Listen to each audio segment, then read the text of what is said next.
All right, all right. uh, this is Big J Triple X, and I was on Aaron Fountain's channel, and I saw his uh exposed manospheres um what you call it? Oh, his community tab rather, and I saw this peculiar story. But then when I saw this peculiar story that what was in his community tab, I harkened back to a CNN story where Lisa Lang was talking to a YouTuber by who I had subscribed. His name, he goes by the name of Jerry Liu. And Jerry Liu is Chinese. And Jerry Liu talked about the patriarchal society Chinese have, and how in China, him being Chinese American, him going back to China, um what he had to endure because the lack of, because China is there, there's two men, three men to one woman. uh there is a certain dynamic of challenges for him when he was in China, and then he saw a lot of Asian men, especially Chinese, going after white women, Russian women rather, who are mostly are Caucasian. And he always talked about the gaming shows where Russian women, because there's more women in Russia than there are men. It, in Russia and in China is opposite. There, in Russia there is a male shortage where there's a female shortage in China. So that's where you have these power dynamics and that going on. Um, right now, I have two links that I'm gonna put in the chat room, and the two links I'm gonna put in the chat room. One is from NBC News, and this is what Aaron Fountain was talking about. But then I found another earlier, when I found an earlier story, and everything that said in that story mirrors what the Black Manosphere and the other Manosphere has been doing. Even the SIP, which is an SPI, are the Hispanic Manosphere. If y'all really want to research on that, go ahead, because I've been in all those Manosphere spaces. So even I have to tangle with them too. So forth. But anyway, but since I'm here in this early cold morning, I'm going to share the screen, and let me go ahead and where's the let me put this down real quick. Yeah, I'm gonna put this down real quick. Um this is from the NBC News, and it's saying right here, and let me do this real quick. It says by Laura Charnuku, social critic. This was on January 28, 2022. This has been at least 2 days old. And the news story is Reddit and Instagram backlash highlights Asian masculinity movement's toxic rise. Racially tinged sexism is gaining visible online as part of the vocal minority of Asian men who feel the ownership of Asian women specifically. And it shows that an Asian woman with a Black man, seemingly, or a Pacific Islander, I don't know. And it shows an Asian woman on the other side with a Black man. Backlash against interracial relationships like Sunkisha Lee isn't a new thing, nor unique Asian thing here.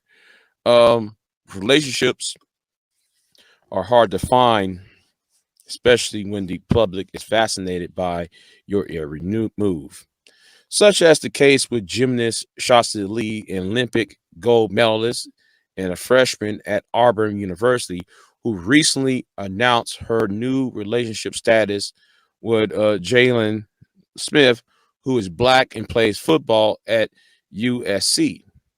But an image of the couple on Instagram was met with many hateful messages that Lee, who is Hung American,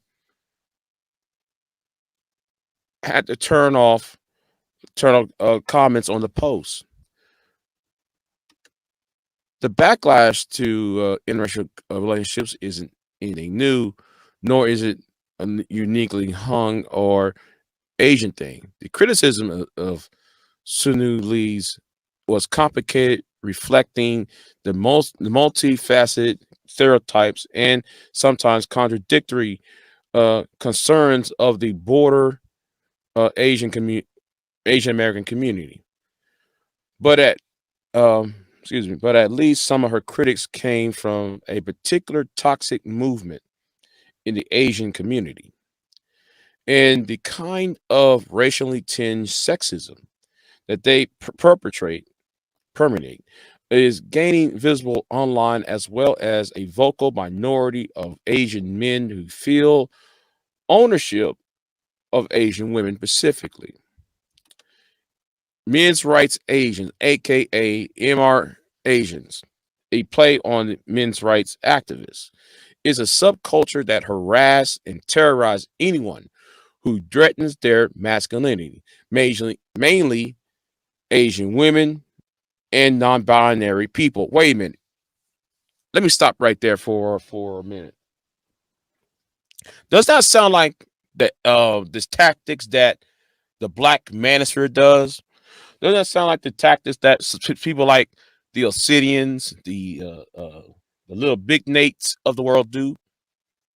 Your minister Japs, especially when you see the highlight of black women getting murdered or getting murdered who were in interracial relationships. You see these type of individuals, or should I say their fan base, are congratulating or celebratory towards those black women who were um, being harassed or murdered by their white male counterparts.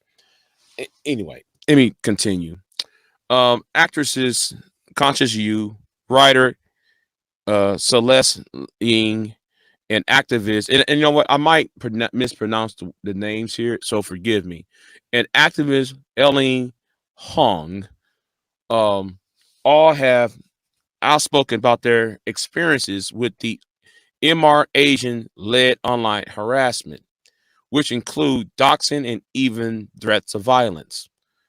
Reddit, especially, have proven to be a fertile platform for these groups, and with threads like our identity or our Asian masculinity, a subreddit of the red pill attracting tens of thousands of followers. Historically, Asian men in Western culture had to deal with the emasculation, media betrayals, and stereotypes that cast them as either uh, perpetual foreigners or relentless nerds. These um, perceptions have created biases that affect Asian men in the workplace and even in their romantic lives. Their frustration is understandable. But instead of building solidarity with their female peers who must combat their own stereotypes imposed by white supremacy, the MRA Asians instead reinforce misogynistic views, weaponizing statistics against Asian women. And one such argument is the idea because Asian women has been historically objectified and fetishized, they have the advantage in society. In fact, Asian women have experienced nearly 70% of all anti-Asian hate crimes reported in 2020, and Asian women have reported higher rates of sexual violence and intimate partner violence. The 2021 Atlanta spa shooter who killed 8 people, including 6 women of Asian descent, blamed a sex addiction of his violence, furthering the hypersexualization of Asian women. But the MR Asians equal their sexual desirability with power. According to this warped view, Asian women who choose non-Asian partners undermine the legacy of Asian men and furthering their masculinity. No, excuse for their not masculinity, emasculation, and consequently upholding white supremacy. Taking this thought process a step further, Asian women who date outside their communities are race traitors. Well, you know what? That kind of sounds like how some of you in the black manosphere will say that black women are the foot soldiers of white supremacy. Now, do y'all see the parallels? I see it.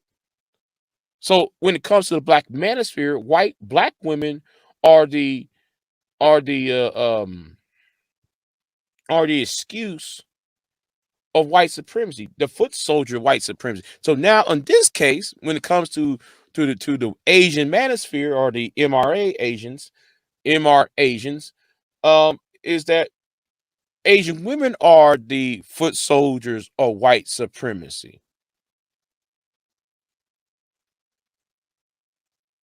And it is amazing when it comes in when it comes to, if you go to some of your alt-right channels on YouTube, you will also see that white men will sit there and tell you that white women are so disgusting. Is the reason why the Chinese is now the global superpower, because the white woman refused to have more than 2 children. And because the Hispanic population, the black population, the Hispanic population taking over America, therefore, it's the fault of the white woman not giving birth as much. See, that's what the alt-right is doing over there. And in the same way, like how you pro-black, back to Africa, red ball, green ball, black ball idiots who are on YouTube, who do the same when Serena Williams married the guy who owns Reddit. And that's for a whole different video. I ain't gonna talk about that. That's for a whole different video right there.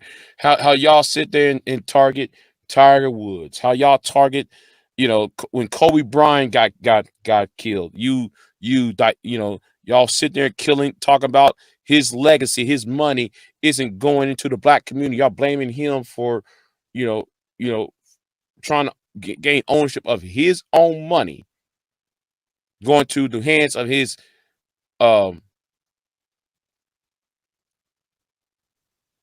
Latin American wife hands. See, there are a lot of parallels with this racial identity politics and sexism. And like what Garage Autonomous said the other day. I think Garage Thomas said this, and I actually laughed at it when he said this, when he said that sexism and racism is almost the same. I didn't believe that when he said sexism and racism are one and the same. Now I see what he's talking about. But let me further read this though for you. Ironically, here it goes. Ironically, the MR Asians glorified Asian male white male relationships. Actor Stephen Young, known for playing Glenn from The Walking Dead, was vaporized. No, not vaporize, what the fuck? Valorize as a, I don't know why I said vaporize for. I mean valorize as an inspirational sex symbol and considered the great Asian hope by some Asian fans for his character relationship with a white woman. The self-aware Young was confused by the praise and telling the New York Times, "It's so paper thin, you're asking Asian men to be validated by whiteness. And you're basically saying that I can only feel like a man if I'm with a white woman, which is just terrible to think." Thank you for saying that. That's why you SYS BM types too, when it comes to black men. But anyway, let me talk about this. Hold on. The backlash, the Sonny Lee's relationship also highlights a high level of anti-blackness among the MR Asians, as well as in the other corners of the Asian community. The MR Asians posted on Reddit have questions whether Black Lives Matter movement shifts the focus away from anti-Asian hate to and inaccurately claim that the most perpetrators of Asian hate crimes are black. Tariq Nasheed, we need to talk. Somebody needs to send us Tariq Nasheed because you made them videos when the pandemic started here in America. You was blaming Asian people. Tariq Nasheed. Back to the story. Studies indicate that 3/4 of attackers in recent anti-Asian hate crimes have been white. Never let facts get in the way, y'all. Never let facts get in the way, because you know how things are in social media. We never want to give incel or misogynist groups more clout than they deserve. And of course, the MR Asians are only a small subcultures within the Asian community. Even though MR Asians will likely claim any attack on them is an attack on all Asian men. Yeah, like how the black manosphere and SYSBM communities be doing. You know, you attack one black man, oh, you just attack on all. And yet, back to the story, and yet it is necessary to share how dangerous these views can be and the hatred they represent. MR Asians are speaking out across many different online platforms now, representing their toxic viewpoints on YouTube. And yes, I know them on YouTube. Y'all can talk to Jerry Lou. And Jerry Lou doesn't really complain about Asian women, but if you go around Jerry Lou's channel and look at the comment section, those are Asian men. Like how the Asian guy that called in on Miles Cunningham's channel, that some of y'all call white.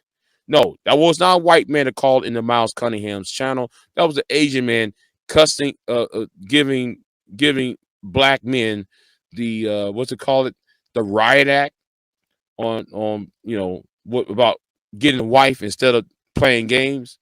Well, anyway, in podcasts on TikTok, giving them a place in the mainstream culture. So social media is a great thing. It can be easily be weaponized. And I know I'll likely be hounded by faithless social media avatars for this piece. There will be assumptions made about my dating history and supposed love for white men. Even though I have been with my Asian partner for more than a decade, I clearly have no issue with Asian men. What I do have an issue with are men who feel ownership over women or non-binary persons, and the harassment these women suffer on social media because of it. According to Slate's profile, MR Asians, the official R identity guidebook, previously provided user tips for anonymous harassment on Twitter before editing their views months ago to sound more inclusive. I would like to believe that group has changed. I guess we'll find out. But like most men's rights activists, the MRAsians also see Asian feminism as vilification of Asian men. Not only do MRAsians attack Asian women dating outside their race, they also oppose feminism who advocate for equal pay, reproductive rights, LGBTQ plus rights, and sex worker rights. MRAsians are threatening Asian feminists, causing a chilling effect. According to a Johns Hopkins University on the problem, this affects enables the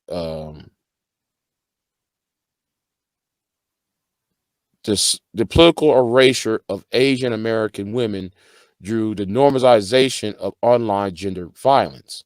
And in the long term, this hurts the advancement of Asian feminism and women in general. Ultimately, there remains no clear solution for the fraction between MR Asians and Asian women. There always will be men who believe that they are the true victim, even though they openly harass and threaten us. We can only continue to call out MR Asians' behavior and not allow these types of actions to be normalized in society. So let me stop right there. Let me stop sharing this and um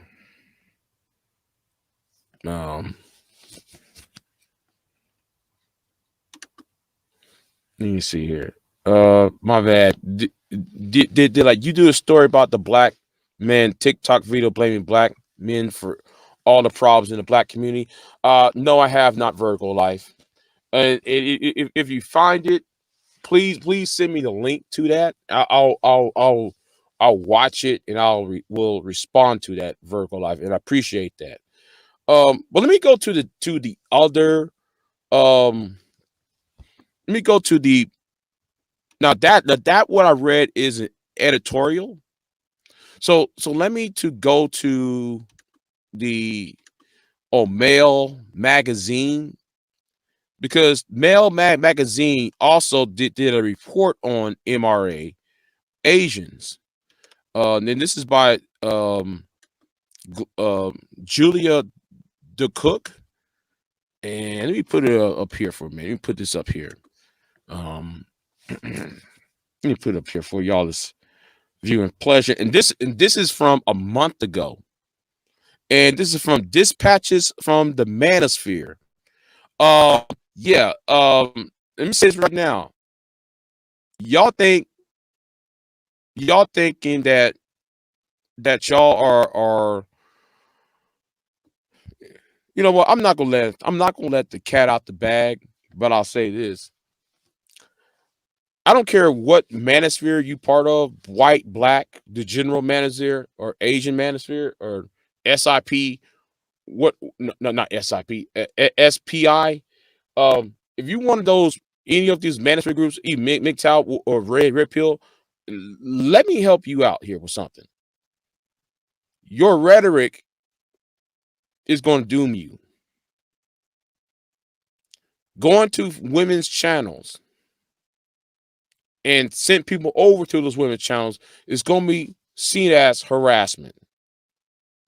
And don't talk about, oh, it's a public space. No. Yes, it is a public space. But when y'all do a video on one woman and then all your other fans who trying to impress y'all, the bigger content create, trying to attack said person and bombard them with insults on their insults on their channels.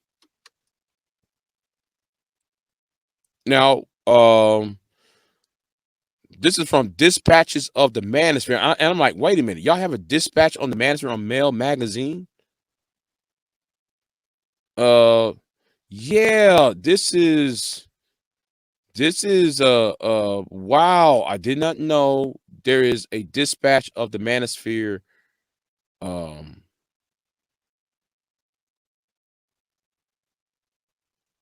This person is writing now the year of the manosphere, the state of the manosphere in 22. I don't know who Male Magazine is, but yeah, why Korea's dishwasher theory is the new manosphere favorite insult by Eddie Kim.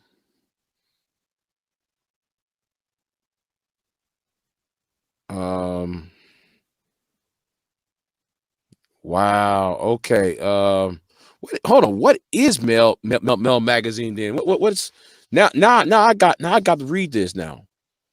What is Mel Magazine all about? Now I got to read this now. See what's this website about?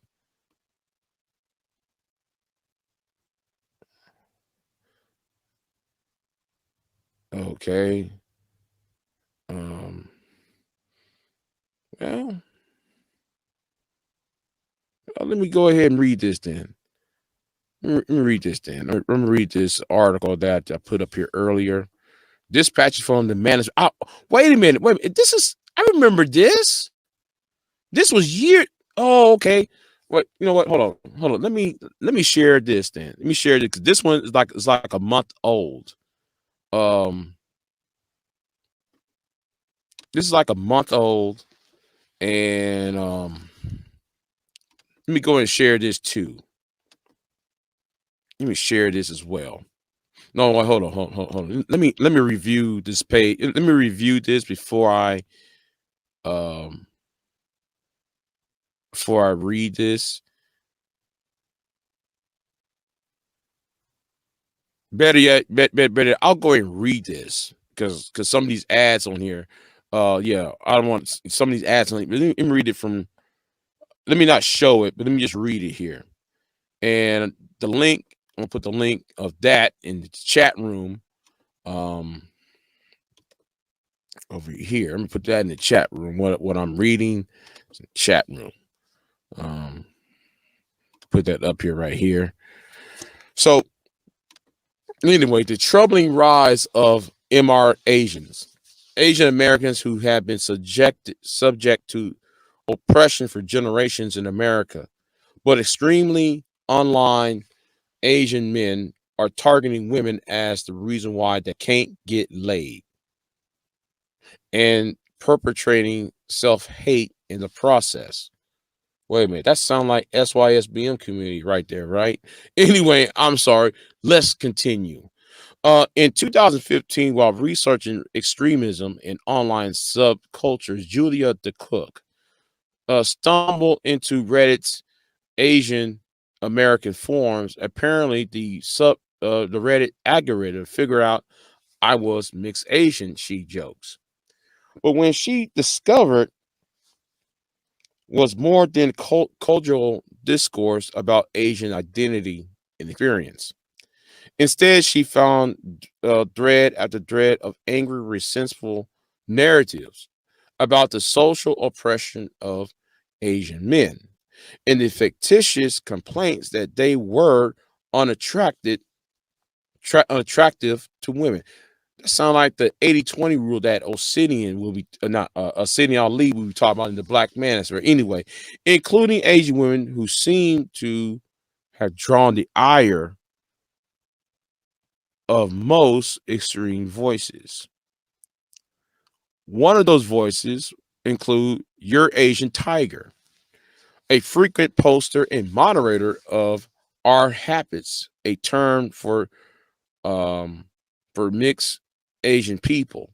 Subreddit who gained notoriety for his creets screets against is that screets? Oh, screets against women, including his incel favorite Red Pill comics. Snippets of his comics were a popular share on Our Habits, which has roughly 26,000 subscribers. And the cook noticed the group's toxic fascination with Asian women who dated white men. It has hues of the men's rights activist community, but with a fixation on racial hierarchy.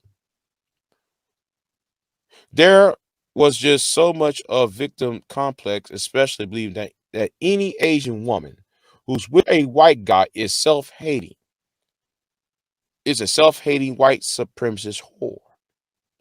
These complaints were dead giveaway about how toxic this community could be. The cook tells me. I'll be heard about this kind of stuff, especially being mixed. But the extent of this intense self-hatred and projecting it onto women, that's what shocked me more than anything else.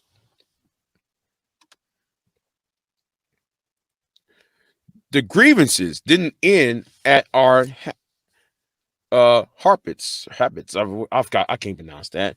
Of course, over the past half decade, a vocal contingent of extremely online Asian American men have migrated elsewhere on Reddit and beyond. They continue to hone and spread their narrative that their lack of sexual and dating success is an indication of their emasculation in America, symbolized best by Asian women uh, turning to men of other races.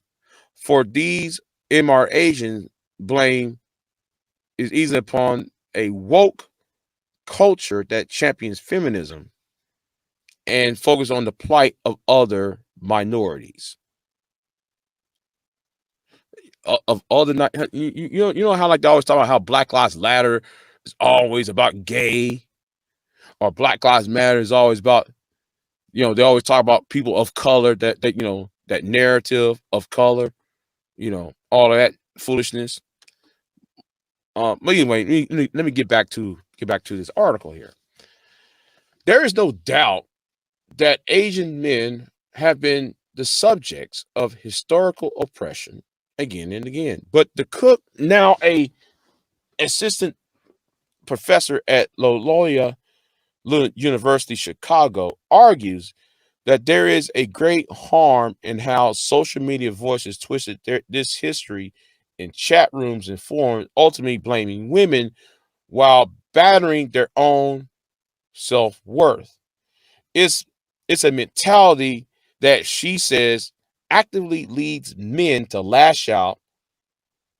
Her ongoing research, for example, details how MR Asians have attempted to harass feminist Asian activists who have assisting sex workers and domestic violence victims. And a lot of this is really shocking to people who did not grow up in the Asian community circles. But this type of discord has existed for decades, she adds. Like we see in other examples of intersectional of minority men in red pill communities. Oh, I guess this is about the other minority male in red pill. Yeah, the Black Manosphere is mentioned in this video. They give a little snippet about the Black Manosphere. Anyway, frustrated Asian men. I got to read that article about the Black Manosphere now. Yeah. They're gonna talk about okay. I gotta read that one too. The frustrated Asian American men often find their their lived experience is unique from that of the white MRAs and incels. As the cook and others have found, the struggle to square their place in society leads men to problematic conclusions about the benefits of assimilation and fantasization. I recently spoke to the cook about the intersection of Asian men and incel culture, why there's such tension around mixed race identities,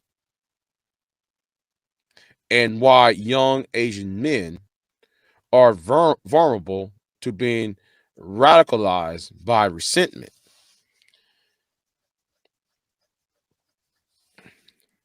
Do your PhD work led you to the manosphere, but why and how did you begin focusing the lens on Asian American men and their particular grievances online?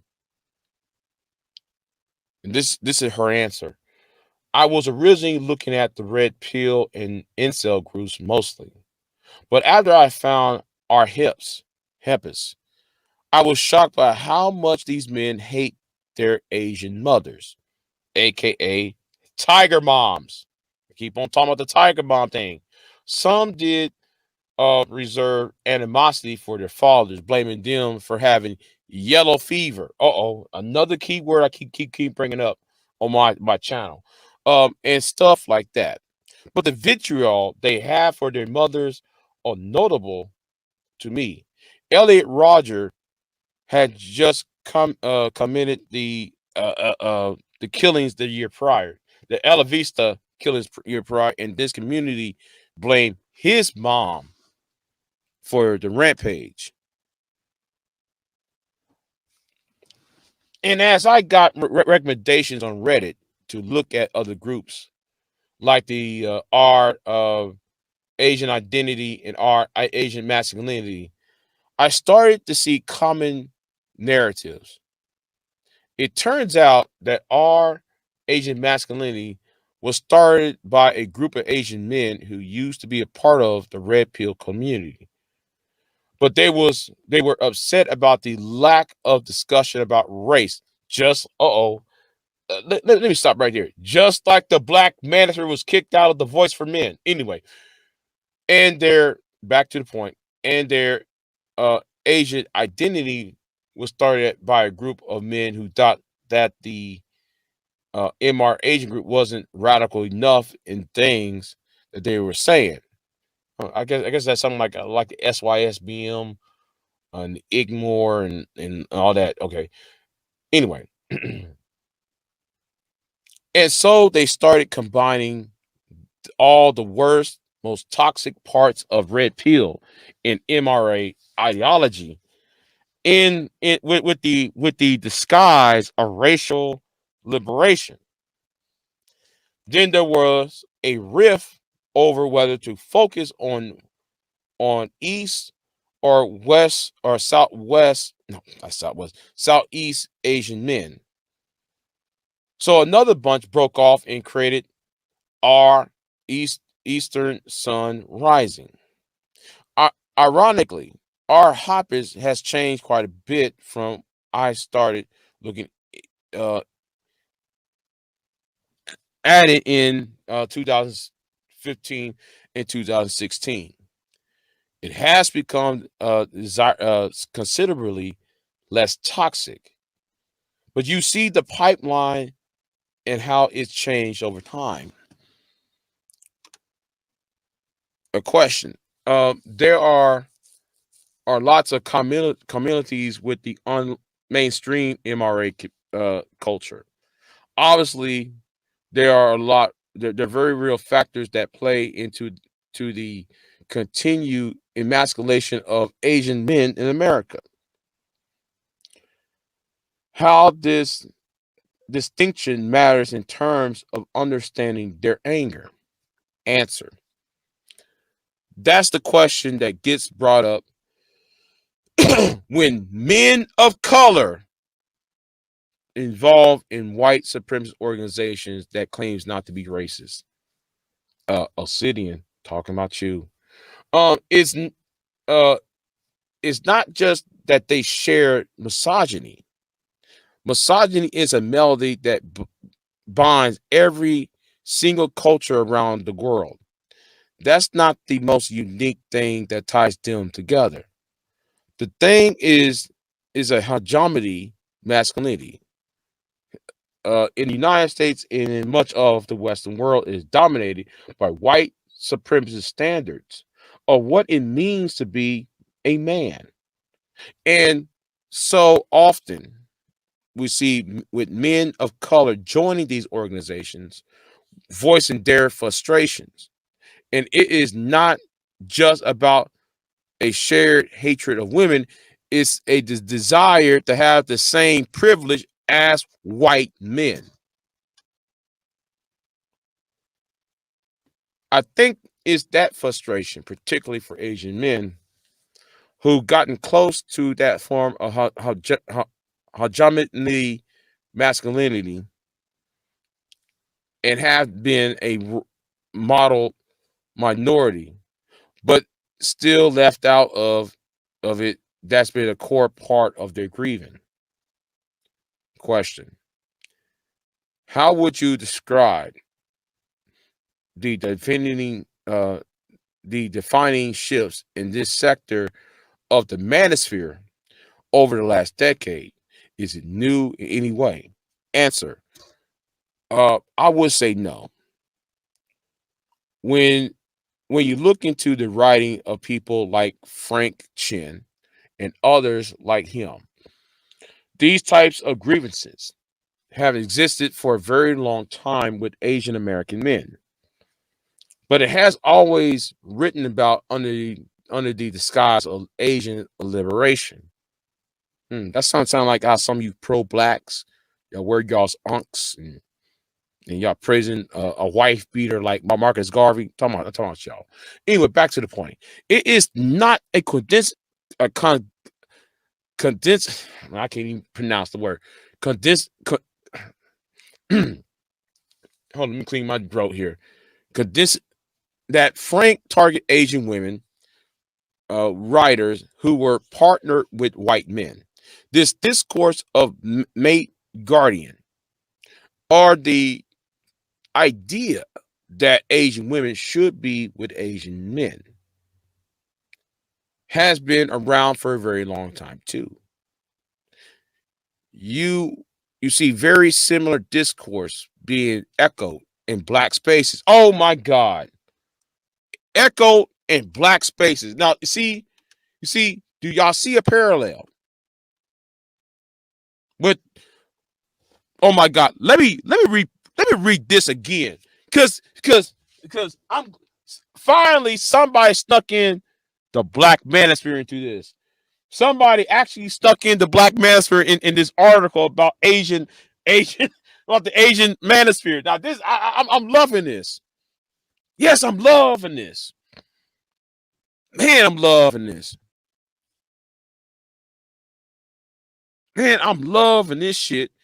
Let me repeat this again because I find it comical. It's always written about under the disguise of Asian liberation. It's not a coincidence. Oh my God, coincidence. Thank you. Finally said the word right. That Frank target Asian women writers who were partnered with white men.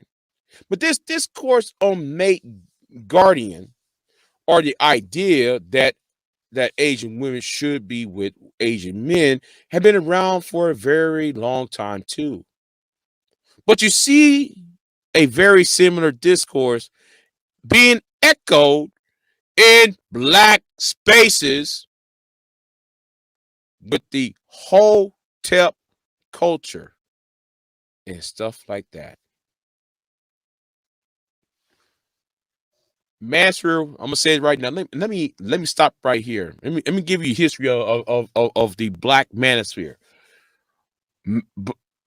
Many of the people who are in the black manosphere 1.0, the 1.0 black manosphere usually came from the pro-black, your hotep sector.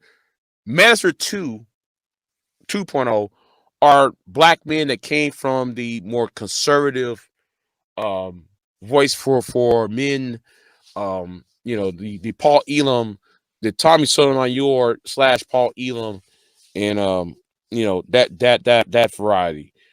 Anyway, I'll break that down later. Another question here.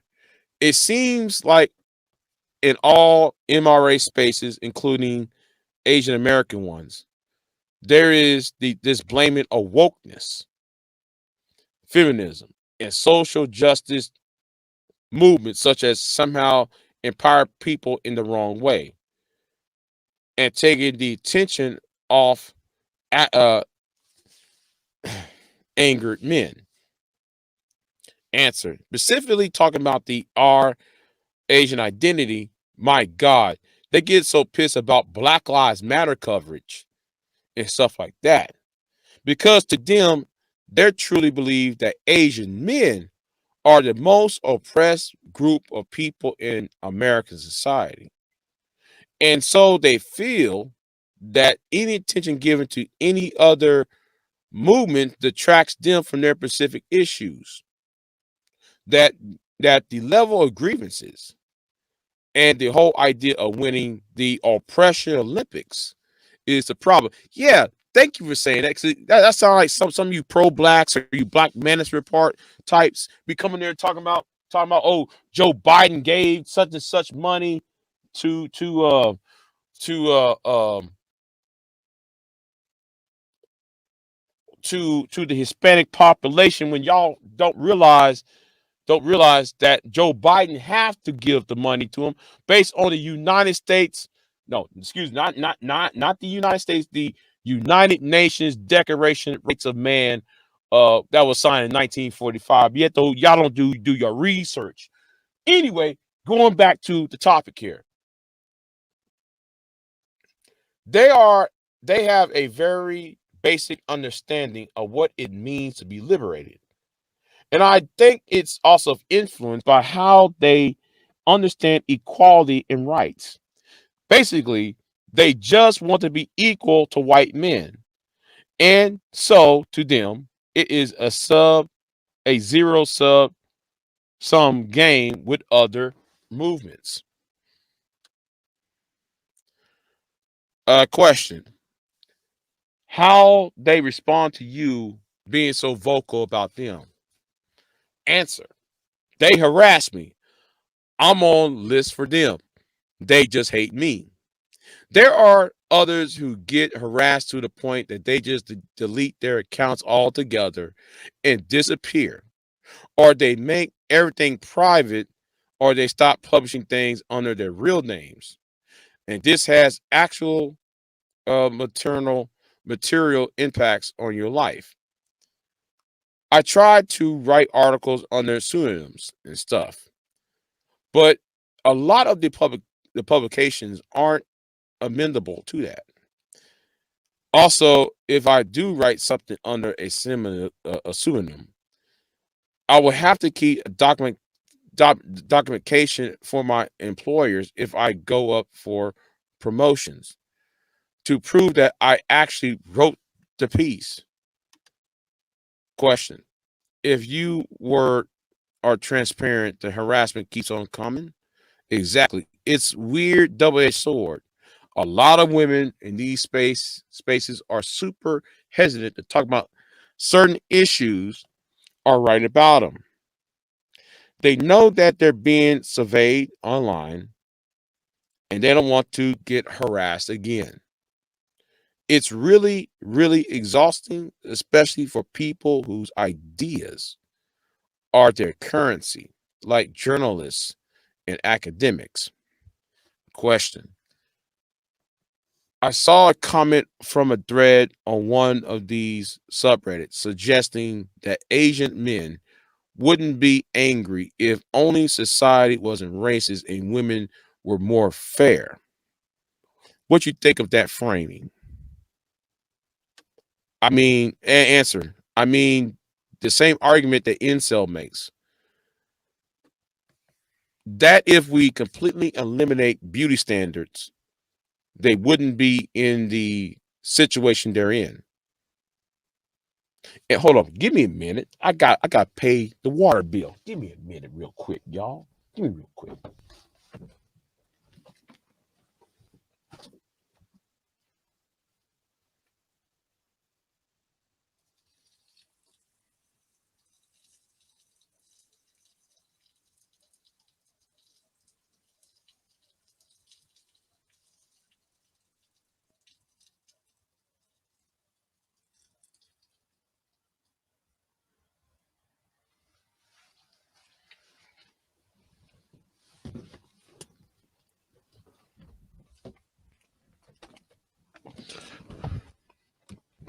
Okay, I'm back.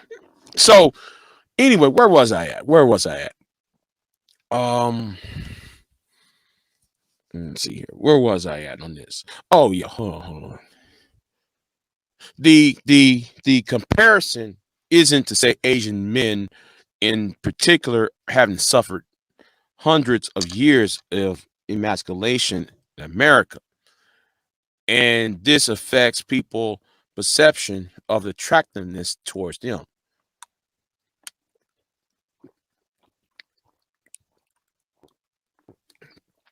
Of course, if we eliminated white supremacist beauty standards, that would probably eliminate some of their problems.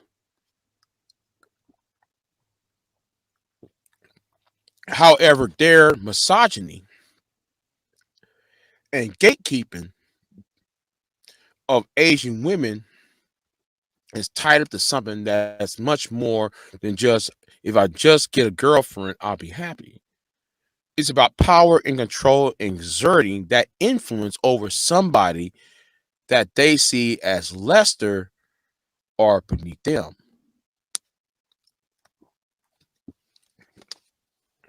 As someone who is Asian American and a woman, navigating these spaces is complicated. It's awful and unfair that Asian women are hypersexualized and Asian men are desexualized. And you see this in the media and society all the time. But those struggles aren't so different. They come from the same source. Instead, these men just want to find narratives, snippets, and anecdotals that only fit within their perception of what oppression really is. That's how when the Atlanta shooting happened, some of these guys find a way to blame women. That's why Asian girls shouldn't be dating white guys. Question: what do you think ought to be done with these spaces? It's obviously not as simple as banning a Reddit page after violence erupts in the real world.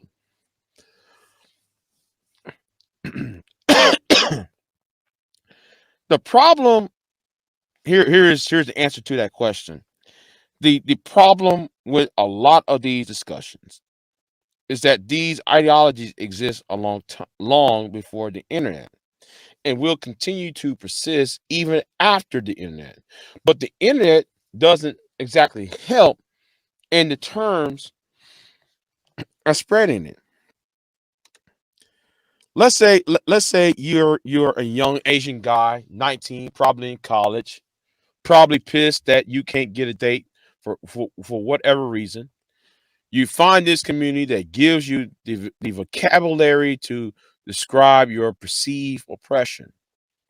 That can be really radicalizing for people. Never do you think, hey, maybe I'm the asshole, or it's everybody else's problem, especially women. That's the same thing I see with a lot of MRA and Incel spaces. And the men do tend to skew younger for those reasons. Clearly, there's a crisis of masculinity going on. Not in the terms of men aren't men anymore, but rather the patriarchy is actively preventing younger men from leading full, robust emotional lives. We see that affecting men of all races, but what they chose to do varies wildly. And what can be done come a lot darker when it comes to men trying to force Asian women off the internet so they can take over online discussions about issues that become the most dominant voice. Question: it's embracing something like that seems like self hate in a way. Question: answer actually. Asian families simply don't talk about race the same way like other ethnic groups do, specifically black families. And there's a lot of insecurity from young men around their own Asian identity and their place within the racial hierarchy in the United States. A lack of introspection and education on this is how they fall into a trap of MRA logic. This article is from Mail Magazine. This was published a month ago. This published around like Christmas or so. So yeah, like I said, I don't care if you white manosphere, black manosphere, Asian manosphere, or Hispanic, or people are coming after y'all. And I'm gonna say right now, y'all actually deserve this. Y'all actually deserve it. And let me say right now, I'm gonna do my next video. My next video is coming. It's gonna be about the black men. $5 billion, was it $500 million? Why black men cost America $500 million? That one's going to come up down the pike, and I see some of you manosphere nuts from the black manosphere trying to make excuses of that, just like Hootie and the Blowfish was doing on his channel.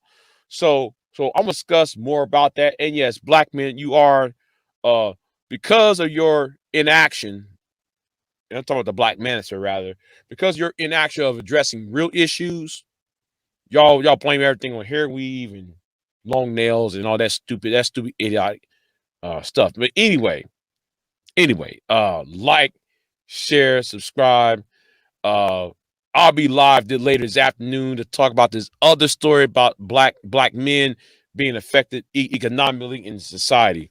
Anyway, I'm out, and peace.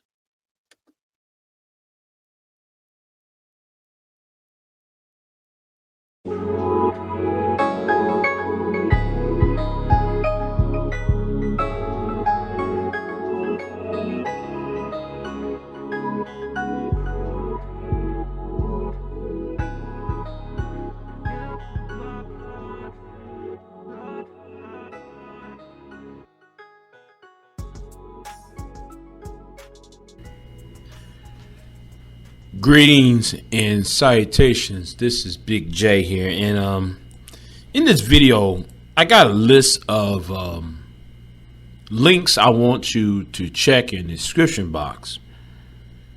So, a couple weeks ago, I've been following the election in South Korea.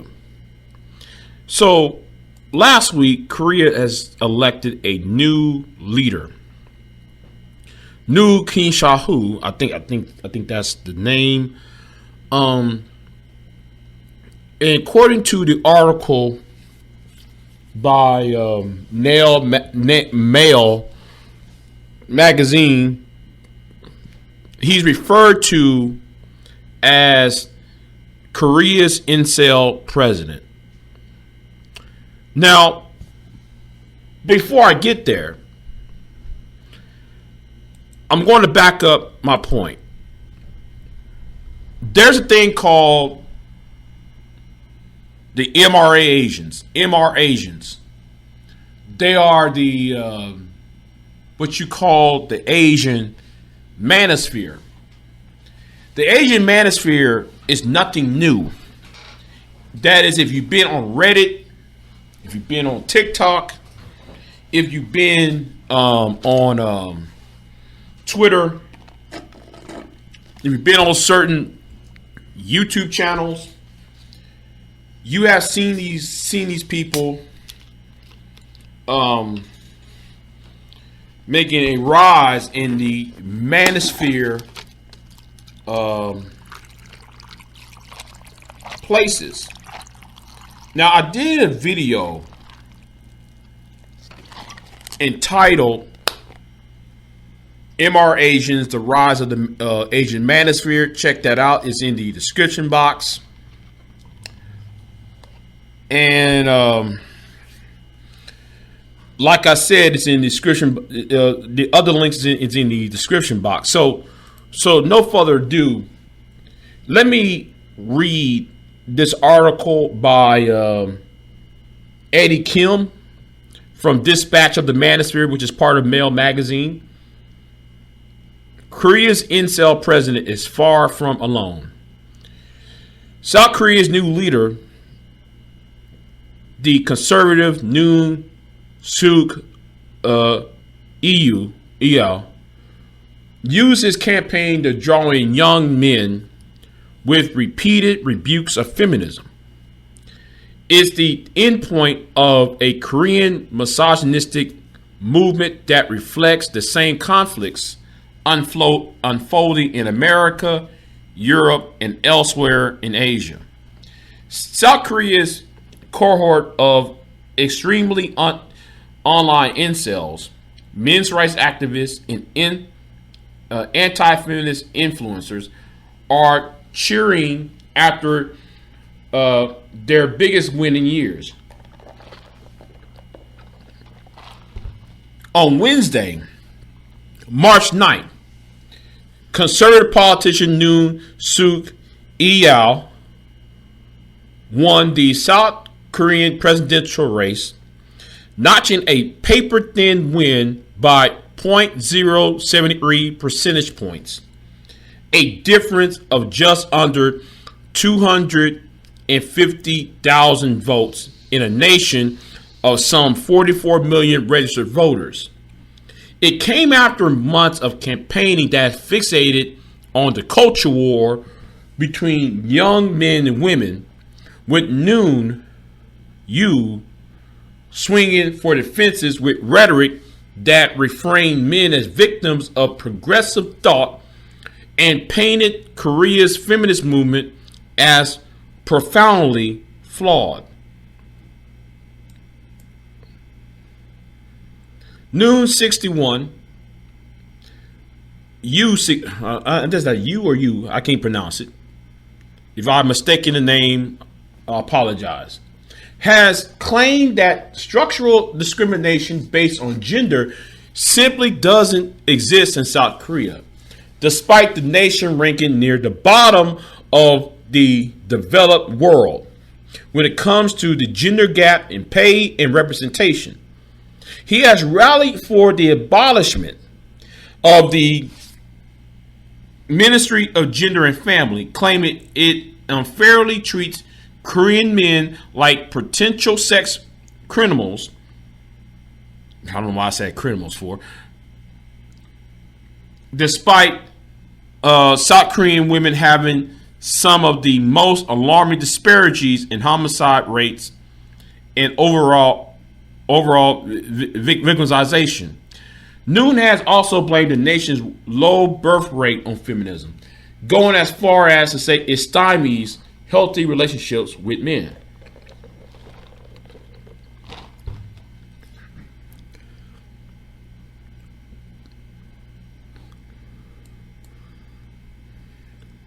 In short, oh wait a minute, this page is kind of jumpy on here. In short, his campaign directly targeted a subset of Korean society known as abnam, slang for 20-something man. And the exit polls demonstrate how successful this playbook was. 58% of female voters in their 20s voted for Democratic Party candidate Lee Jong-manjun,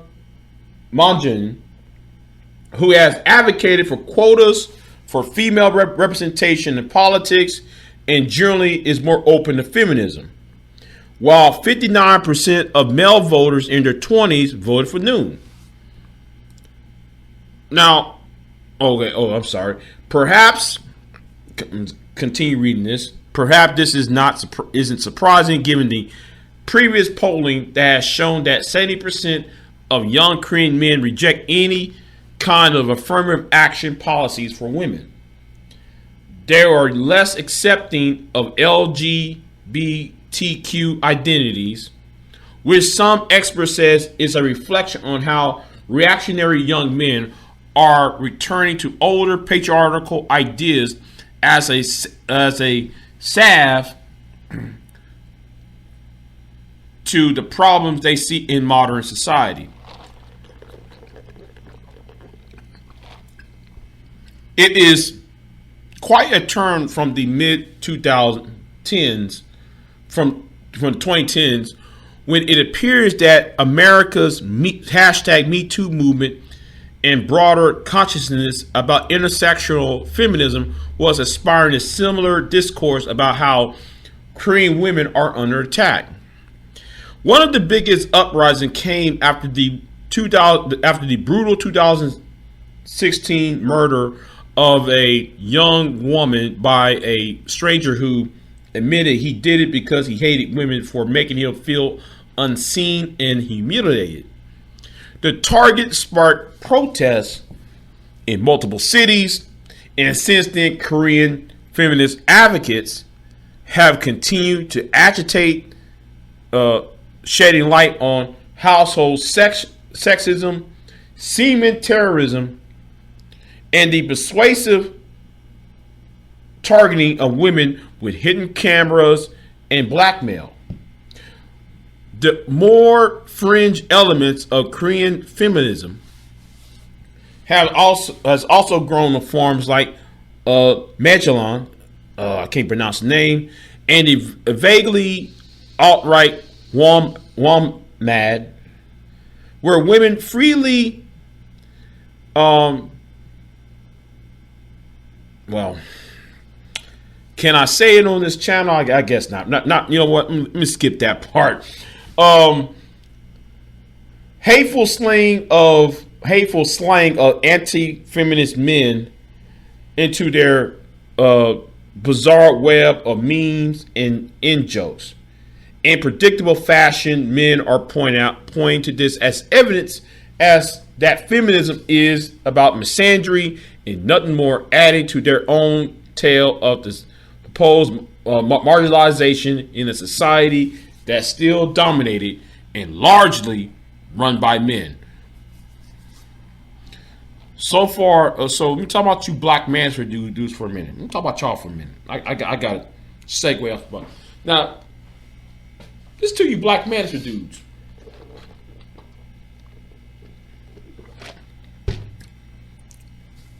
Y'all see this as, y'all keep talking about the black woman won't let you lead.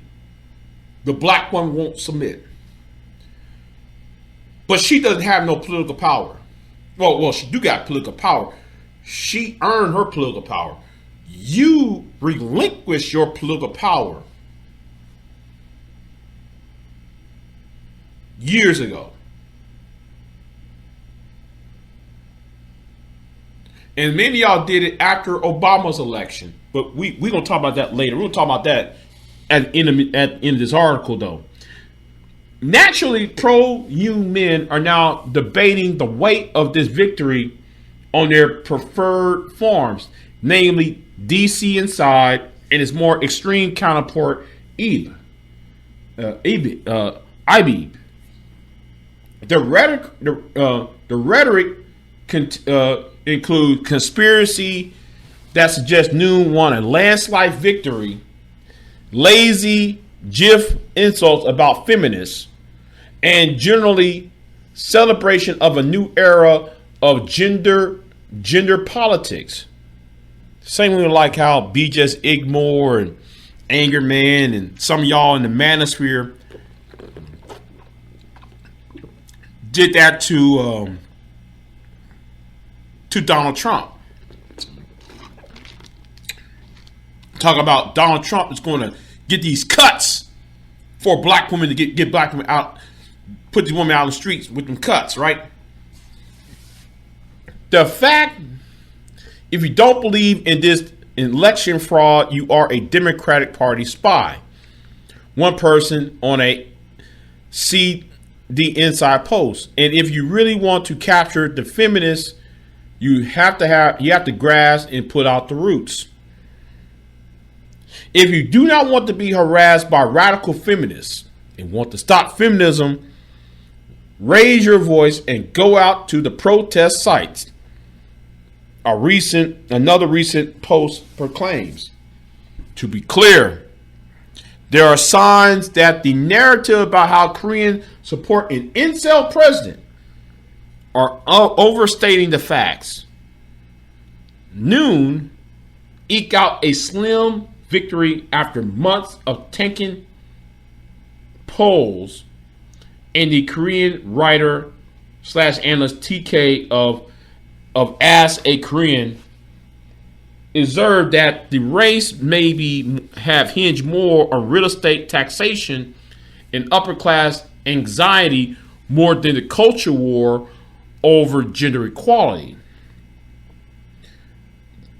There is also the fact that Yoon of the center-left Justice Party, a self-described feminist and the only openly supporter of LGBTQ rights in the race, has also won 800,000 votes, serving as a third-party wedge for more liberal voters.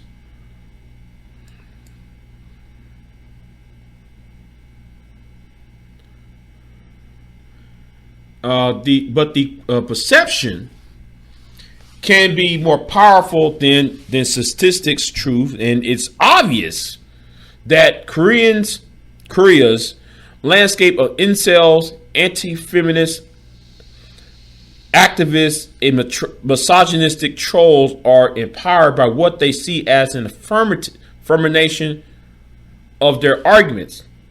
It's a mindset stroked by mainstream political figures. Yoon's wife, for one, mocked the victims of sexual assault while on campaign trail.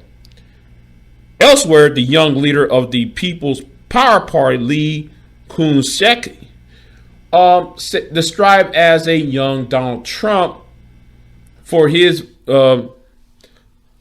volatile viewpoints and penitence for blaming feminism as a harmful movement built on myths. Conservative presidential candidate Hoon Ping-kun, Hong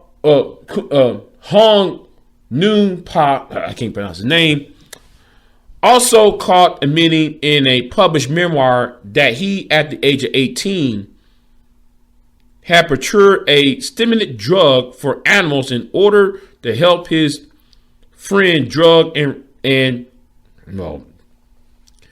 sexually assault a woman.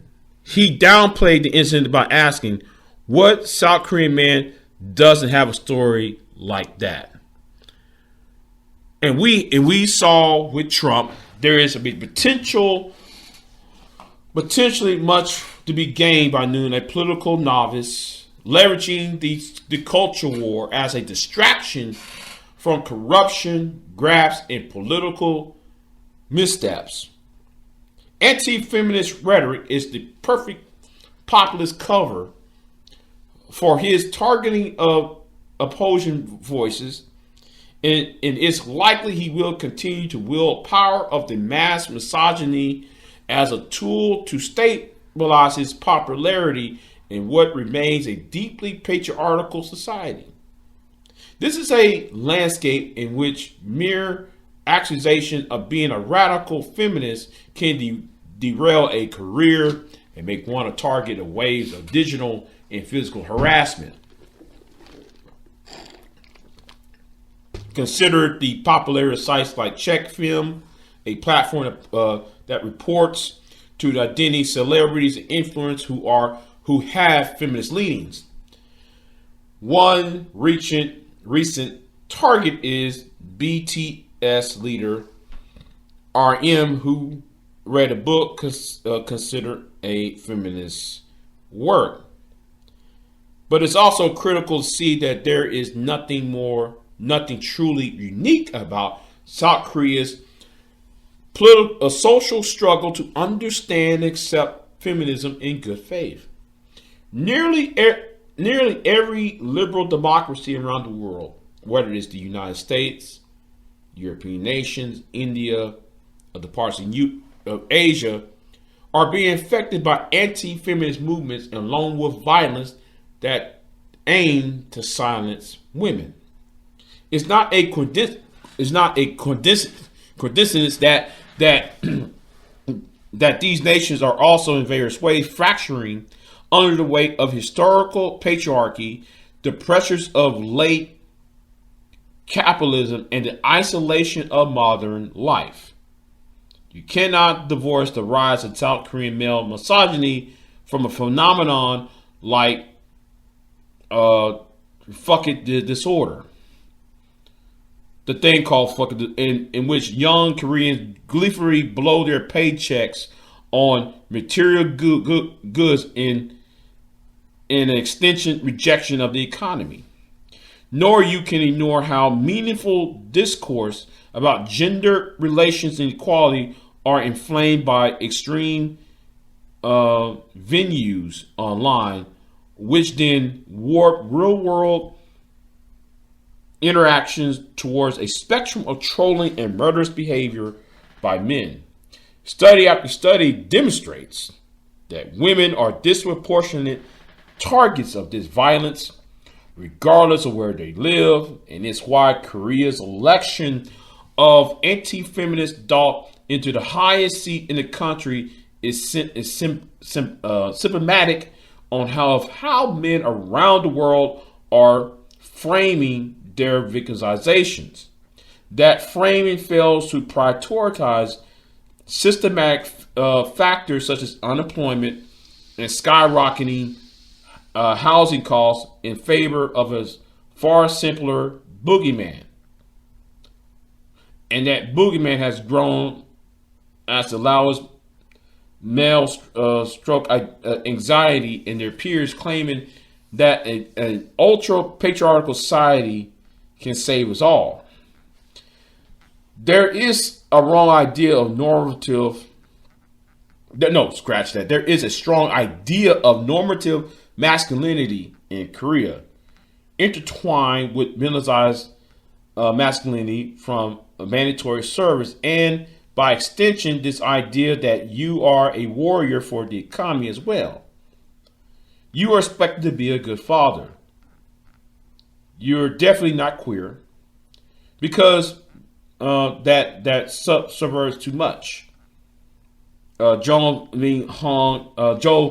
Easing Han, associate professor of director of Korea Research Center at the University of Western Australia, told me last year. So, in a sense, it's easy to understand that the young Korean men are so agitated about gender roles. And it's like these expectations hadn't changed, but the world has. It's not made any easier by the consistent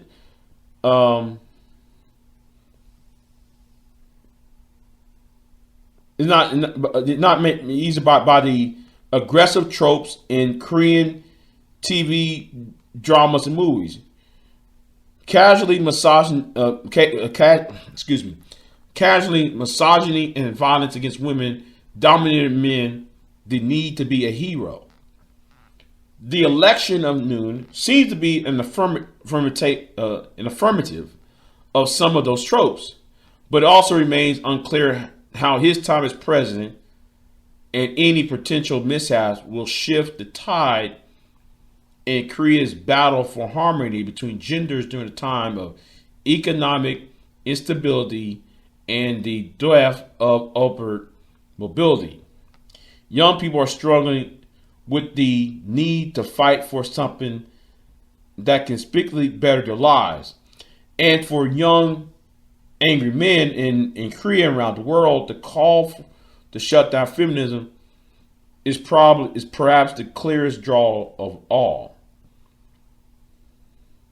So this is an article from Male Magazine. But let me say this right now. If you've been listen to my video earlier this year about the MRASIANs and the Asian Manosphere. They've been, if you go to their TikTok, their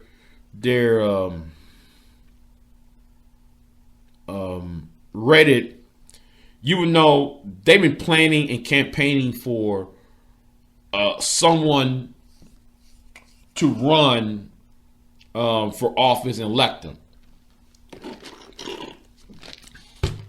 And they have, and to give them, I don't want to give them credit, but you got to respect the fact from this angle. They took what they said. They didn't do it in 15, 20 years talking about we as Asian men, we got disrespect. No, they went out on the street, excuse me, and they did it. They protest. They got political within less than 5 years. Less than five years, because they started this thing back in 2016. Actually, there is a video in the description box to tell you, and I even said that in the description box of a video that was made by Al Jazeera. I'll talk about that in the comment section. But anyway, I'm gonna make another video for the other video. I'm gonna talk about it about a similar topic. Like, share, subscribe, and let me say this about this new president of South Korea, who's going to be inaugurated in 2 months. I'm gonna say it like this: he is going to end up like Trump. And I'm gonna tell you why he's going to end up like Trump. When you vote for a person based on feelings, you're going to fail. A lot of you alt-right manosphere, you talking about Trump. Y'all voted for Trump, not because you want better. No, y'all voted for Trump, and people like this new president of South Korea. Y'all voted for him out of feelings. And one thing though, I'm gonna say is given the issue, the issue was going on with Russia. The incoming president of South Korea just sit there and said something that was so dumb. He said he wants to do an what's it called? A preemptive strike on North Korea. He's advocating in a preemptive strike on North Korea. Nuclear sites. Knowing the fact, though, that the president, we got the outgoing president of Korea, is actually making inroads with the North Koreans. This is what happened when you vote based on emotions. But y'all always talk about how women are emotional. But anyway, I said enough. Anyway, let me get out of here. See you in the next video.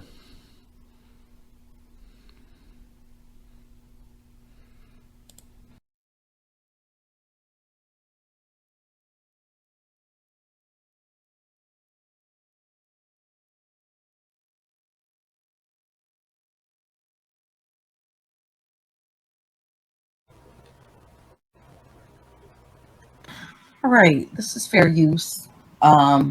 I will critique the things that Sandman says in this video. And I just want to point out that he was one of the forefathers of this movement on social media, mainly YouTube, when it comes to MGTOW, men going their own way, and Red Pill. And a lot of things he said about women in general was extremely offensive, right? And he critiqued everything that he felt was wrong with women, right? He said everything he felt applied to women, even though it was a very discriminative viewpoint that he made. And now that women are saying to the MGTOW movement and men like him that he, gathered together and, that they brought this so-called ideology to light, and women are saying, okay, cool, fine, no problem, go your own way.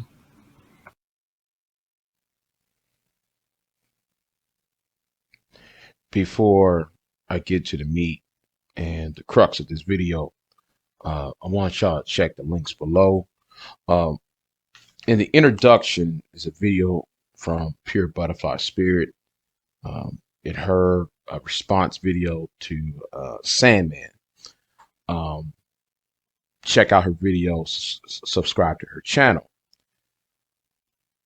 This is my second, if not third video where I'm going to deconstruct and dissect Sandman. Now, Sandman is very familiar in the red pill space, particularly in the manosphere, the general manosphere space, MGTOW. So here is the introduction to my dissect and deconstruction of a video he made last week or so, a few days ago, where I find it very problematic. So here we go. Hi everyone, Sandman here. This video was brought to you by a donation from Mr. Anonymous. He didn't give me a topic, so I wanted to share more about how South Korea and pretty much most of the advanced world is in trouble because fertility rates keep on falling, and it's going to get worse than you think. Korean women are the most feminist in East Asia. That's because many used to be Christians, they lost their faith in Christ and replaced it with their faith in their cooch. So you saying women are no longer worshiping Christianity. Women of South Korea and in the Western world, the developed world, is no longer worshiping Christianity. They're putting their faith in their box, quote unquote. Well, I hate to break it up to you, Sandman, but seems to me like you never read the Bible yourself, because in Daniel chapter 10, verse 19, it says, we're talking about, self-respect here. It says, be not afraid, you who are highly esteemed, which means you should have some self-esteem, some self-respect. Maybe it's because these women have self-respect about their bodies, and their bodies does not belong to you, doesn't belong to anybody else, maybe belongs to them as women or as human beings. And since we're going to go on to more about this, about, Corinthians, 1 Corinthians, chapter 6, since hey, you're the one who brought Christianity up. So let's say, 1 Corinthians chapter 6, 19, 20, do not know that your bodies are temples of the Holy Spirit, but isn't who is in you, whom you have received from God. You are not of your own. You were bought at the price. Therefore, honor God with your bodies. So whose body you want to control? Their bodies belong to themselves because their selves are a gift from God. So why you want to take away their gifts? Their gifts is not to serve you. They're to serve God. So who are you to say to put their faith in their cooch when you don't respect them and their humanity? Seoul, the capital of Korea, saw its fertility rate drop to 0.64 during the pandemic. And that means that only 30% of the current population in that city is being replaced. A year ago, I read that with fertility rates that bad, there would be no more Koreans in about 500 years. Of course, in theory, that could be a lot sooner, but population will never go to zero. Once the population falls too low, we will simply have to re-ruralize. and the cities will collapse and look the way that Rome did during the Middle Ages. That is, unless we take women's rights away and put them back in the kitchen, which I'm not advocating for. So why put, if you're not advocating for that, then why put that out there? Why put that type of energy out there? And let me also say this too, since you said that, can't you please cite your sources? I'm just saying, can't you please cite your sources on that? Because I don't see that in your description box.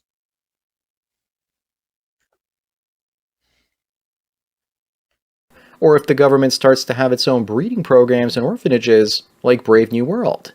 But governments have proven that they can't raise children properly. If you look at the crazy experiments in Romania during the Cold War. So that means that women in Korea and just about everywhere else are finished when it comes to working at a career for a pension.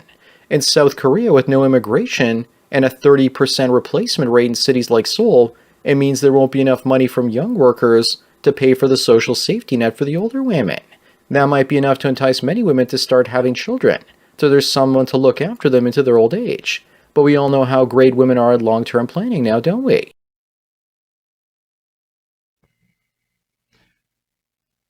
Well, it seems Sandman kind of throwing in a monkey wrench in his argument because he mentioned Romania and during the Cold War. Well, let me say this. There was a thing called Decree 770, and it was a decree by the dictatorship of Nikolai Colosio, 1967, where it was intended to increase the population of Romanians, where abortion was illegal and birth control was also all forms of birth control was most forms of birth control rather was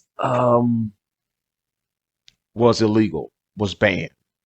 And it would happen during the 70s and 80s up until the early 90s when communism fell. It created a society where instead of having a productive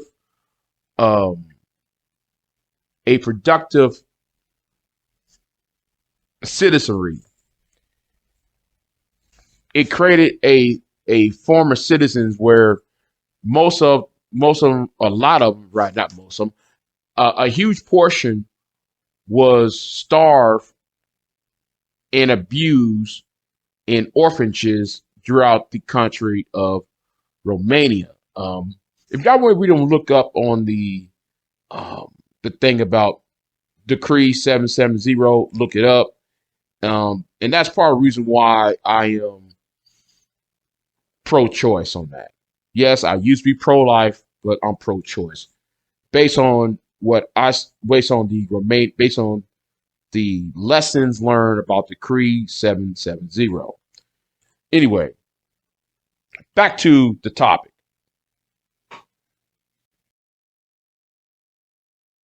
As for Korea in late 2022, the fertility rate for the whole country was 0.78, or 62% below replacement. So what led to women there now wanting kids more than any other place on Earth? They're already close down to Japan and Singapore's numbers, but I think it's feminism that pushed them down that world record. Just like other countries, their policy is to urbanize the country, which led to all of this. The government has even tried bribing their own women to make babies by handing out $200 billion over the last 16 years to increase the population, and it's had the opposite effect. Besides, we've all heard the statement, "I'm from the government and I'm here to help," before. In 1992,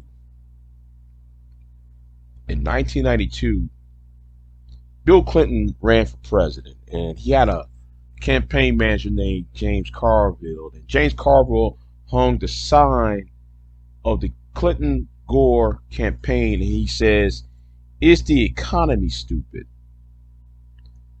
It's not.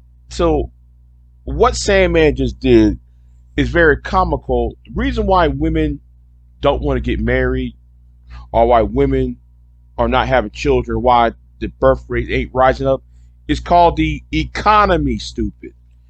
And shout out to James Carville for that, because anybody can go to Michael Trends, and if you go to Michael Trends where it says life, it says on the life expectancy, it says that the in 2023 is 83.5 years, which is a 0.18 increase from 2002. Whereas if you go to the well, you go to the birth rate, it's like 2023, it's 6.7, 6.8 births per thousand people, with that's a 1.93% decline. And then if you look at the death rate, if y'all really want to know about South Korea's death rate and all what I'm talking about, the thing is with Sandman talks a big game, but don't know the origins of problems. Here's the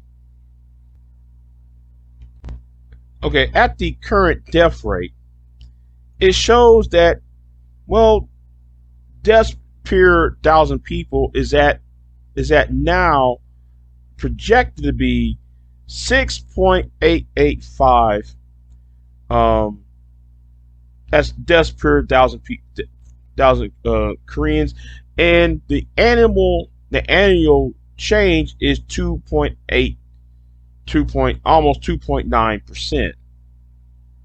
So what Sandman don't seem to grasp, he can't grasp the concept that you got an elderly population.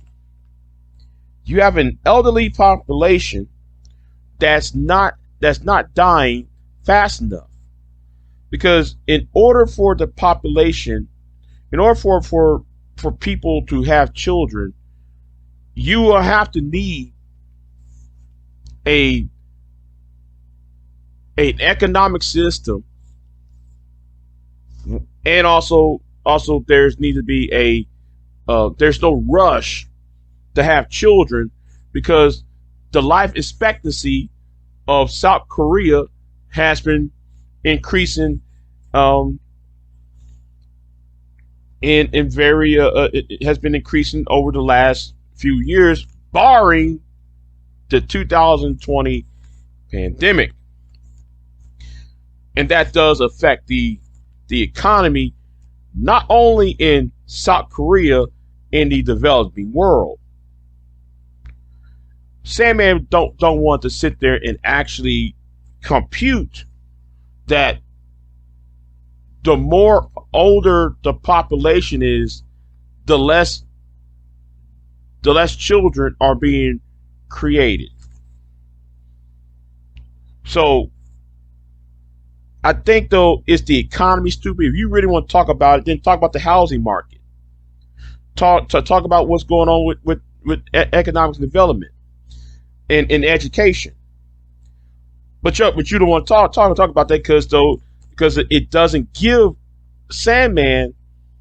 It will make Sandman prove he had to do some intellectual heavy lifting, and he doesn't want to admit that. Anyway, let's go on to the next topic, what Sandman has to say. Masons have their own rings, and now so do we. When another MGTOW sees your gold, silver, or bronze ring, he's going to know exactly what it means, and that both of you have the same value system. Now all we have to do is make a secret handshake. Please visit redpillring.com today to get your precious, precious ring.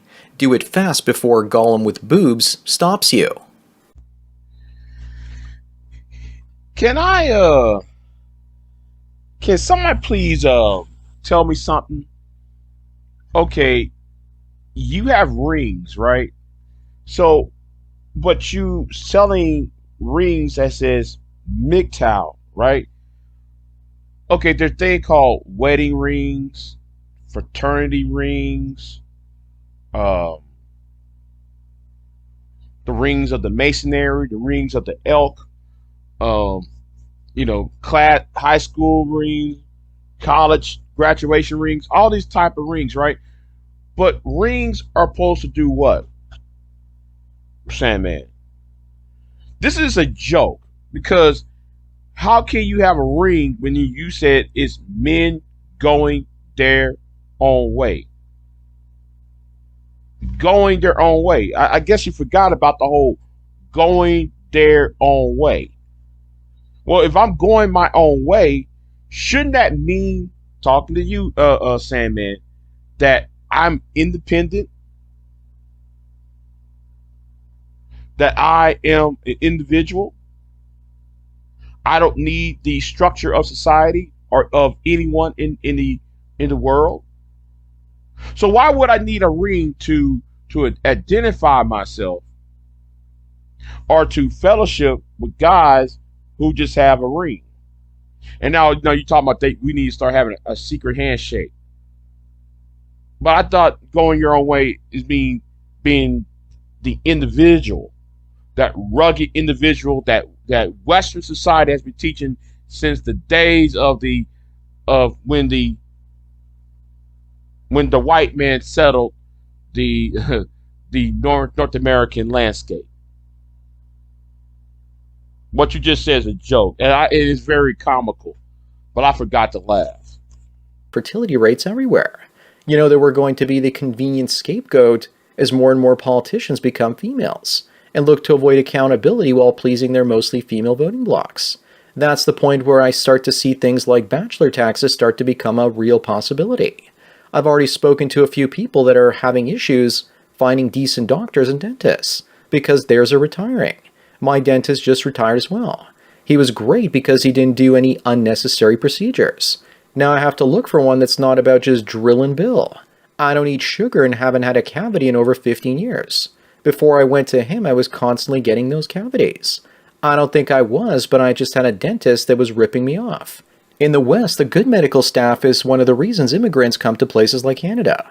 Once the healthcare system becomes just like the one in their home country, that creates a good reason for them to avoid the country in the first place. So, female-led government, right? Female-led government. So, you being MGTOW, you fear a female-led government, and you're fearing that the jobs that like dentists and doctors are being, there's a shortage of that, right? But how come you and other people in the Manosphere never really talk about advancing of education among boys and young men? And then if we're going to talk about female-led government, then how come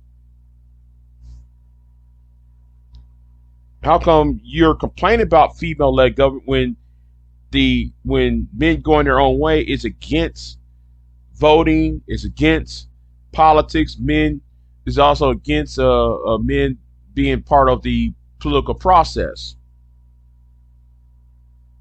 It's an asinine statement in a complaint about there's going to be a gynocentric government, you know, and you're trying to suggest though, you try and issue out your complaints when you are at fault. That ideology is at fault with that. Make that make sense though, Sandman. Can you please make that make sense? How can you be against government or get involved in politics concerning the rights of men and boys, but yet you're complaining about women getting elected in higher positions? Make that make sense. And also, you're being anti-education because, like I said, it's the economy, stupid. And the thing is, because of the lack of education, and because you and other people in the MGTOW philosophy refuse to address the miseducation of boys and so forth, and all that, you're not going to have men who's going to be dentists, doctors, lawyers, and anything else though that you might need of their assistance and service. Another reason is inflation caused by acute labor shortages in industries that are usually male. Inflation on that front, and inflation in the medical and healthcare fronts, will slow or stop immigration to most Western countries. Not to mention the social safety net won't exist anymore. It's also what attracts many newcomers too. You don't see refugees heading to Poland or Romania for the welfare benefits now, do you? The only hope for South Korea and just about every Western country is religion, the way the Amish and Israelis are doing it. Can I say this again? Is the economy stupid? It's the economy is the reason. So let me help the people who back Sandman, right? Because y'all, he's been selling y'all a bad sale, bag, So in 1953, 54, one thing has happened that helped young men. And let me also rewind the clock back a little bit further, back to 70 years ago or so, when there was another president created the I think it was the Tennessee Valley Commission, and he also formed the Youth Commission. I forgot the name. I think it was YWA, right? Both those organizations did what for the heterosexual male? Well, what happened in the 1930s and what happened in the 1950s with when Ike Eisenhower did the interstate highway system, a lot of men was employed. And there was a problem before those two presidents came into office. Why? Well, because there was, after World War II, you saw a rise in crime with juvenile delinquents. There was a rise in crime rate. There was a recession of the late 40s, and there was despite the fact we was in the Korean War in the early 50s, there was still a economic downturn. So any fool will sit there and look at it and say, oh, there is a problem, and a lot of young men was not getting the help they need because we split the atom and men had to find some other type of jobs to work at. And also on top of that, during the Great Depression, FDR, and even we can go to Prime Minister Ezekiel King up there in Canada. That's your prime minister during the 1930s. He also did the New Deal programs in Canada that have put young men to work. And when young men got to work, young men was being vibrant. They being the productive members of society. A lot of them became doctors, lawyers, what may have you. It's the economy. And all due respect to the people here, it's the economy, stupid. James Carville is right. It's the economy, stupid. I wish people will look up their stats, look up their data, their history, all of that. And oh, wait a minute. I forgot one more thing. Sandman, you and others never address the baby boom generation. Y'all never address the how, the grand scheme of things, how people are no longer about the safety nets and all that. Well, maybe you need to understand that the baby boom generation, and I love how many of y'all avoid that issue, but I got links in the description box that will back up my claims, is that how you baby boomers has sold their children, their grandchildren, and their great grandchildren's futures away during the 80s during the 70s, 80s, 90s, and up to the early 2000s. That really messed up young men up, and yet you refuse to acknowledge that. And that doesn't just go for your country of Canada, nor my country of the United States. That goes for South Korea. That goes for Great Britain. That goes for any of the top industrialized nations on this planet. You don't want to sit there and acknowledge that part, because the links, because I got it right here. See, don't make a video saying this without any stats, without showing some graphs, some charts, because I can back it up. Many of y'all can't do it. Growing in Canada. Instead of being a burden on the state will suggest you take a permanent sleeping pill. I think the only group that's going to do well in a depopulating world are going to be single men, though. We usually just want to be left alone in our old age, and we avoid going to the hospital as long as possible. So we're not really a burden on the system. We live well below our means, and we don't have to deal with the stress of wife and kids. As a result, we also pay a lot less tax and take on less debt, slowly starving the governments and banks of their pay piggies. So single men will do right in a depopulated world. Well, let me ask you something, Sandman. So then how come there are suicides rate goes up? How come there are depression goes up among people before they turn the age of 45? They either die of loneliness, die of certain ailments. And since you said men don't go to doctors, well, wait a minute.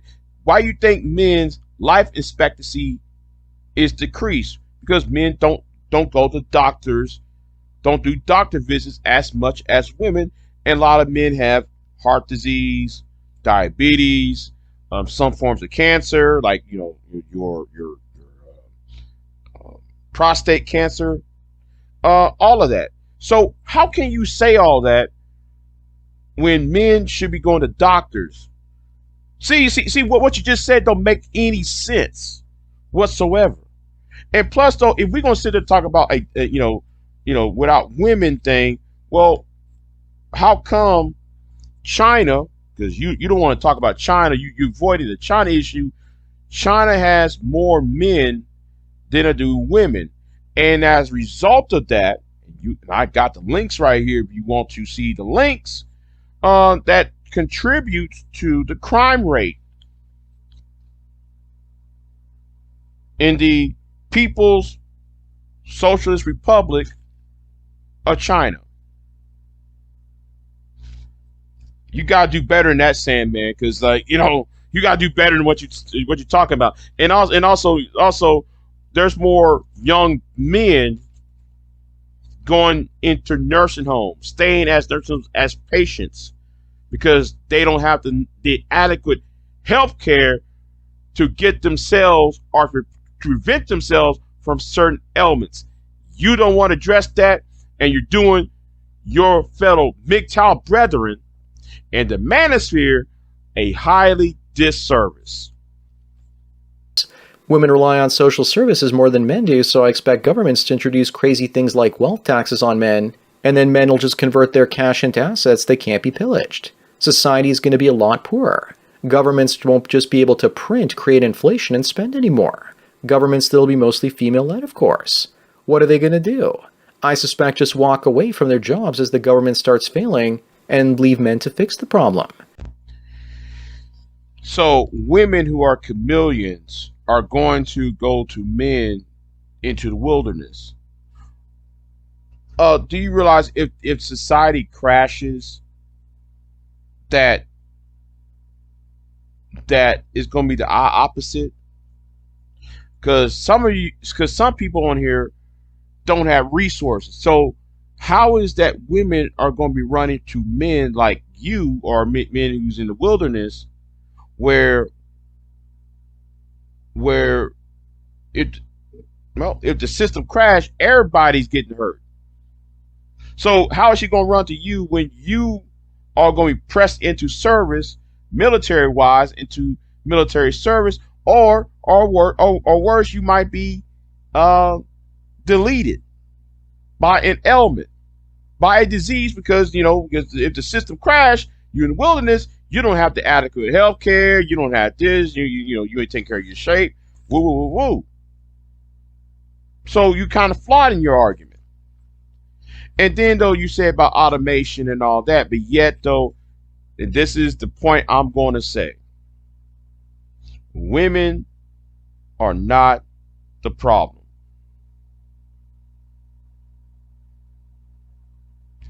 I don't care if it's Korean women, Japanese women, Black American, white American, Western world, modern woman, whatever the types of women around the world, they're not really the problem. Women are the symptom, not the problem. The problem is the economic system. The problem is trade policy. And also, and what really is the problem is men like you. Men like in the Manosphere who refuse to encourage your own followers to be politically active, to be social active, and be positive about their fellow man.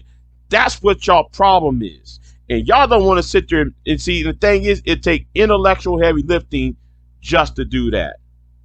Big J out. Like, share, subscribe. And in my next video,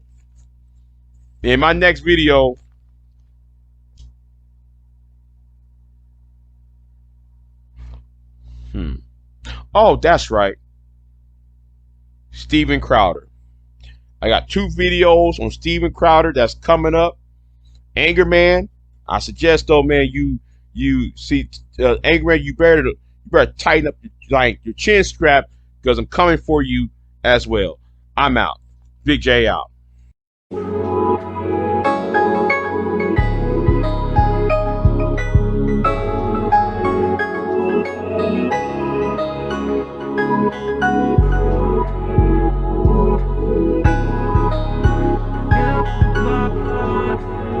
Yeah.